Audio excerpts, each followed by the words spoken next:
जय हिंद दोस्तों, आप सभी लोगों का बहुत बहुत स्वागत है।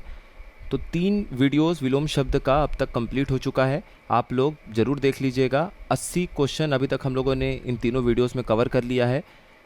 एक करेक्शन ये करना है कि दूसरा जो विलोम शब्द का वीडियो आप देखेंगे उसमें सुशील का जो विलोम शब्द है वो गलती से दुश्लील हो गया है, दुशील। तो ये आधा श नहीं होगा, सिर्फ दुशील होगा। सुशील का जो विलोम शब्द है वो दुशील होगा। तो इसको आप लोग करेक्ट कर लीजिएगा। इस गलती के लिए क्षमा है, ठीक है, इस गलती के लिए क्षमा करिएगा। चलिए स्टार्ट करते हैं। विभव का विलोम शब्द क्या हो जाएगा? देखिए, हमने कई बार देख रखा है। विभव का विलोम शब्द हो जाता है पराभव। पराभव का अर्थ होता है हार, तिरस्कार, पराजय। और विभव का धन दौलत, संपत्ति, वैभव, ऐश्वर्य, इन दोनों के ही इस तरीके के जो शब्द हैं उसमें आप अर्थ में प्रयोग में ला सकते हैं। कुंठित का विलोम शब्द क्या हो जाएगा? देखिए, कुंठित का विलोम शब्द एक आपका तीक्ष्ण भी हो सकता है। कैसे? देखिए, कुंठित का मूर्ख, जड़, इस अर्थ में भी प्रयोग होता है। सिर्फ दुर्भावनाग्रस्त और इस तरीके अवसादग्रस्त ही इसका एक अर्थ नहीं होता है कुंठा का, कि कुंठित व्यक्ति है यानी कि अवसादग्रस्त व्यक्ति है, निगेटिव फीलिंग से भरा हुआ है।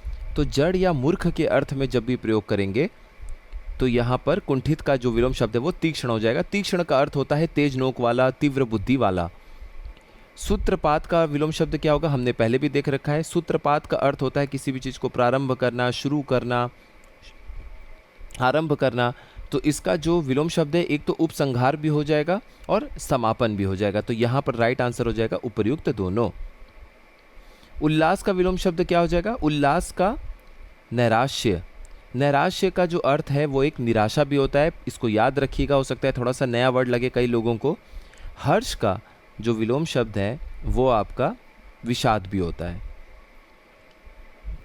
उद्यम का विलोम शब्द क्या हो जाएगा? देखिए, एक उद्यम का अर्थ जो है, उद्यम जो धंधा, वो इंडस्ट्री लगता है वो है। और दूसरा उद्यम का अर्थ परिश्रम, मेहनत, उसके अर्थ में भी होता है प्रयोग। तो उद्यम का जो यहाँ पर विलोम शब्द हो जाएगा वो हो जाएगा आपका आलस्य। और उद्यम का विलोम शब्द निरुद्यम भी होता है, लेकिन यहाँ पे निरुद्यम कहीं लिखा हुआ है नहीं, आलस्य दिया हुआ है। तो यहाँ पर कभी कभी विलोम शब्द के ऑप्शंस में जो बेस्ट ऑप्शन होता है उसको ही आपको ध्यान देना पड़ता है। तो यहाँ पर बेस्ट ऑप्शन कौन सा आपको नज़र आ रहा है? आलस्य। अगर निरुद्यम होता तो सबसे पहली प्राथमिकता आप निरुद्यम को देते हैं। उपत्यका का विलोम शब्द क्या हो जाएगा? देखिए, पर्वत के, ये पर्वत है, माउंटेन है, इसके पास की ये जो भूमि है, तराई वाला क्षेत्र है, ये आपका होता है उपत्यका। और अधिक्या क्या हो जाएगा? आपने प्लेट्यू पढ़ा होगा ज्योग्राफी में। कोई पहाड़ है और उसके टॉप पर आपको फ्लैट एरिया दिख रहा है, ये हो जाता है अधिक्या, ठीक है। ये हो जाएगा आदित्यका। आदित्यका हो जाएगा, मतलब आपका ये हो जाएगा प्लेट्यू का एरिया। ध्यान रखिएगा, पर्वत के पास की भूमि उपत्यका, और आदित्यका का क्या हो जाएगा? पहाड़ के ऊपर की जो समतल भूमि है, प्लेट्यू है, वो फ्लैट टॉप जो होता है प्लेट्यू का, वो कहलाता है आदित्यका। उन्मूलन का विलोम शब्द क्या हो जाएगा? रोपण।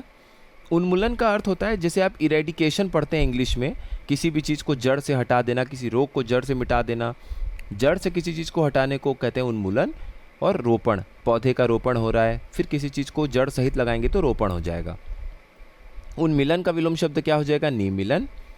उन्मिलन का अर्थ होता है जैसे आँख का खुलना, फूल खिलना, विकसित होना। निमिलन का अर्थ होता है पलक गिरना। पलक का गिरना निमेश भी कहलाता है। निमेश, जो आप पलक बीच बीच में गिरता है, अपना ब्लिंकिंग होता है अपने आप, वो होता है आपका निमेश। उत्कर्ष का विलोम शब्द क्या हो जाएगा? उत्कर्ष का हो जाएगा अपकर्ष। ध्यान रखिएगा। उर्वर का विलोम शब्द इनमें से क्या नहीं होगा? देखिए, उर्वर का अर्थ एक ऊसर भी होता है, अनुर्वर भी होता है।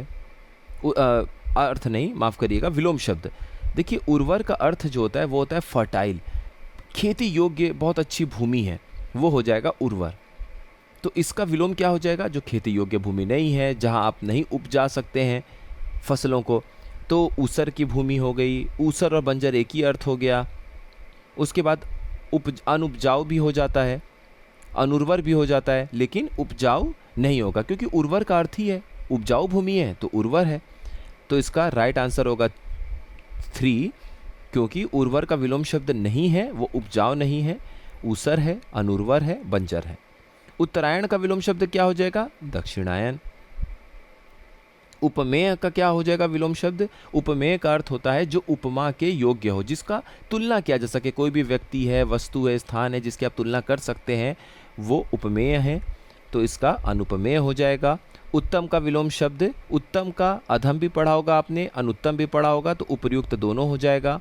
उपयोग का विलोम शब्द निरुपयोग, र पे बड़ी ऊ की मात्रा नहीं, छोटी ऊ की मात्रा होती है, ध्यान रखिएगा। निरुपयोग और अनुपयोग दोनों सही है, तो उपयुक्त दोनों इसका आंसर हो जाएगा। विकीर्ण का विलोम शब्द, देखिए विकीर्ण का अर्थ क्या होता है? फैला हुआ, छितराया हुआ, इस तरीके से। तो आप इसको इकट्ठा करेंगे, एकत्र करेंगे, तो ये इसका विलोम शब्द हो जाएगा। तो एकत्र विलोम शब्द हो जाएगा विकीर्ण का। ऐहिक का विलोम शब्द क्या हो जाएगा? पारलौकिक। परलौकिक नहीं है, ये ध्यान रखिएगा, परलौकिक नहीं है, पारलौकिक है। ऋजुता का क्या हो जाएगा? देखिए ऋजु का विलोम शब्द क्या हो जाता है? वक्र। वक्र का मतलब होता है टेढ़ा, तिरछा। ऋजु का अर्थ होता है सीधा। तो कोई अच्छा सीधा व्यक्ति है तो उसके लिए आप ऋजु का अर्थ प्रयोग कर सकते हैं। कोई चीज़ टेढ़ा नहीं है, सीधा है, तो भी आप उसका ऋजु का प्रयोग कर सकते हैं। जैसे आपने पढ़ा होगा वक्रतुंड महाकाय सूर्यकोटि समप्रभा, ये आपने गणेश जी के लिए पढ़ा होगा वंदना में। तो वक्रतुंड मतलब उनकी जो सुंड है वो थोड़ी सी तिरछी रहती है, घूमी हुई रहती है, वक्र है। वक्रतुंड महाकाय, काय मतलब शरीर, एक विशाल शरीर वाले जिनका सुंड घुमा हुआ है।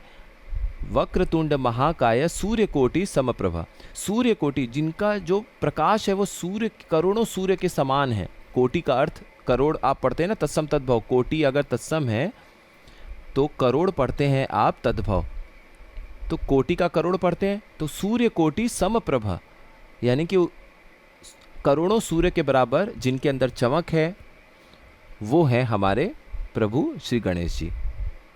उनकी वंदना में हम ये पढ़ते हैं। तो ऋजुता जो हो जाएगा, ऋजुता का विलोम शब्द वक्रता हो जाएगा। ऋणात्मक, ऋणात्मक का अर्थ होता है निगेटिव, निगेटिव मार्किंग भी होती है, माइनस होता है, उसे ऋणात्मक कहते हैं।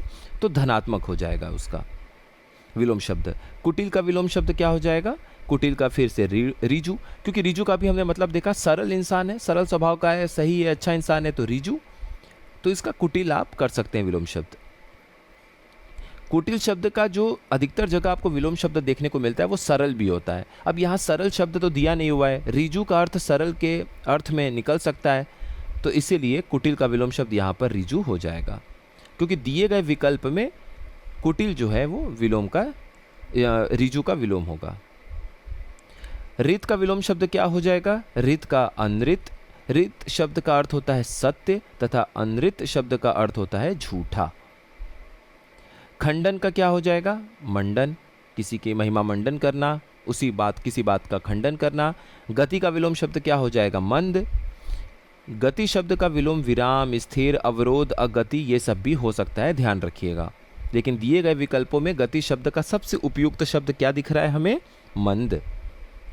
आगमन, आगमन का क्या हो जाएगा? गमन, गया हुआ या प्रस्थान, दोनों ही सही है। कौन सा विलोम शब्द गलत सुमेलित है? मुक्त का ग्रस्त, बिल्कुल ठीक है, किसी चीज़ से मुक्त होना, किसी चीज़ से ग्रस्त हो जाना।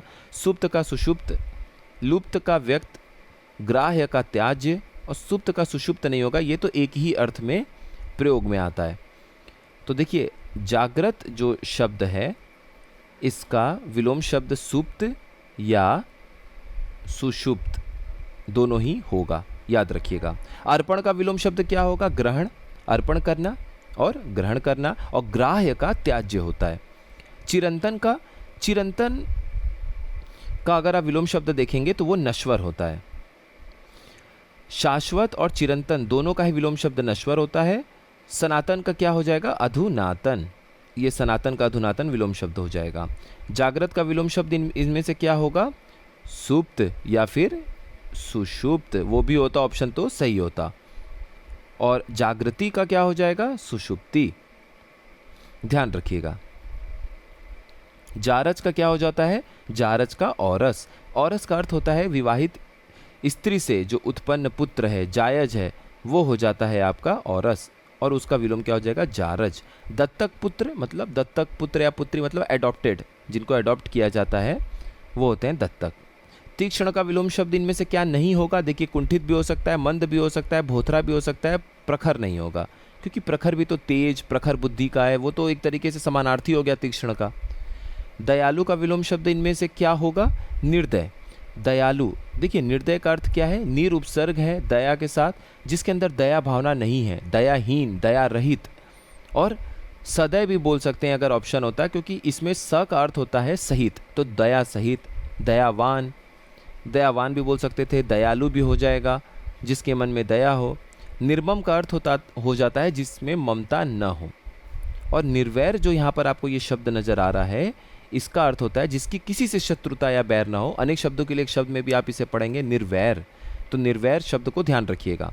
द्युति का विलोम शब्द क्या होगा, देखिए द्युति का अर्थ क्या है, प्रकाश। प्रकाश का जब पर्यायवाची पढ़ेंगे तो द्युति भी आपको देखने को मिलता है वहाँ पर। तो द्युति प्रकाश है, तो प्रकाश का अंधकार होता है। यहाँ पर द्युति का आपको क्या सबसे अच्छा समझ में आ रहा है, अंधकार ही समझ में आ रहा है विलोम शब्द। द्युति शब्द का शुद्ध विलोम तम भी होता है, तम भी अंधकार होता है। विकल्प के अभाव में अंधकार माना जा सकता है। छवि, प्रभा, ज्योति, द्युति के पर्यायवाची हैं। ध्वंस का विलोम शब्द क्या हो जाएगा, निर्माण। विध्वंस का भी निर्माण होता है, याद रखिएगा। विनाश का विलोम शब्द सृजन होता है। धवल का विलोम शब्द क्या हो जाएगा, श्याम, याद रखिएगा, धवल का विलोम शब्द श्याम हो जाएगा। नवीन का विलोम शब्द क्या हो जाएगा, नवीन नया, प्राचीन पुराना। और पुरातन का नूतन होता है, पुरातन का क्या हो जाता है, नूतन। निंद्य जो निंदा के योग्य हो, तो वंद्य जो वंदना के योग्य हो, स्तुत्य जो स्तुति के योग्य हो, तो उपर्युक्त दोनों इसका आंसर सही हो जाएगा। निंदा का विलोम शब्द स्तुति होता है, देखिए यहाँ पे स्तुति लिखा था, तो निंदा का विलोम शब्द स्तुति होगा। निर्बल का विलोम शब्द क्या हो जाएगा, सबल। यहाँ पे बल है, निर उपसर्ग लगा हुआ है, यानी जो बल रहित है, जिसके अंदर बल नहीं है, वो हो जाएगा निर्बल। सबल का क्या हो जाएगा, जो बल जिसके अंदर है बल सहित, तो सबल इसका विलोम शब्द हो जाएगा। निर्मल का विलोम शब्द क्या हो जाएगा, मलिन। निष्काम का विलोम शब्द क्या हो जाएगा, सकाम, काम सहित सकाम, निष्काम। निश जो यहाँ पर उपसर्ग का प्रयोग है, ये भी निर की तरह ही उपयोग में आता है, जिसका अर्थ होता है नहीं, अभाव, रहित, इसके लिए। तो यहाँ पर देखिए निष्काम का क्या लिखा है, जो कामना एवं वासना से रहित है वो निष्काम है। परिसीमन का विलोम शब्द क्या हो जाएगा, निर्सीमन। निर्सीमन किसी चीज़ की कोई सीमा ना हो, परिसीमन किसी चीज़ की कोई अगर सीमा है तो वो परिसीमन हो जाता है। प्रफुल्ल का विलोम शब्द क्या हो जाएगा, म्लान।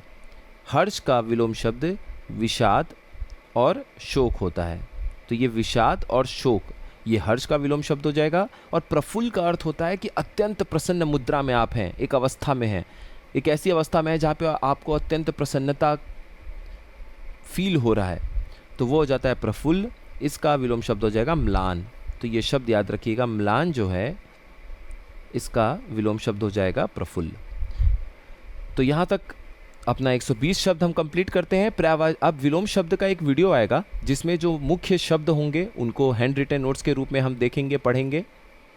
और विलोम शब्द काफ़ी इंपॉर्टेंट टॉपिक है, इसे हम रिवाइज करेंगे बाद में। उसके बाद हम अनेक शब्दों के लिए एक शब्द पर आएंगे। आप सभी लोगों का बहुत बहुत धन्यवाद।